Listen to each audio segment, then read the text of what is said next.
வாழ்க்கையில கஷ்டம் என்னைக்குமே நிரந்தரல்ல. இன்னைக்கு கஷ்டப்பட்டா நாளைக்கு சந்தோஷமா இருப்போம்.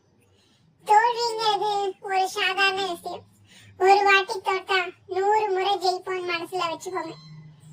இன்னைக்கு படுற கஷ்டம் நாளைக்கு அடைய போட வெற்றியோட முதல் படி அப்படின்னு நினைச்சுக்கோங்க.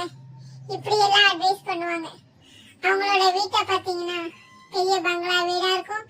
நல்ல கார் வச்சிருப்பாங்க, நல்ல வசதியா வாழ்வாங்க, கழுத்து நிறைய நகை போட்டிருப்பாங்க, 3 வேளை சமைக்க ஆள் வச்சிருப்பாங்க.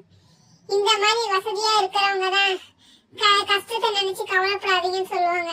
ஆனா அவங்களுக்கு எங்க தெரிய போகுது நம்ம சோத்துக்கு பிச்சை எடுக்கிறது. நம்ம எடுக்கிற பிச்சை நமக்கு தான் தெரியும்.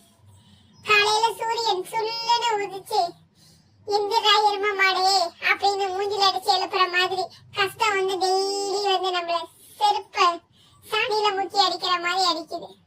அது நமக்கு மட்டும்தான் தெரியும். இந்த மாதிரி அட்வைஸ் பண்றவங்களை அன்சப்ஸ்கிரைப் பண்ணிட்டு என்ன மாதிரி ஜாலியா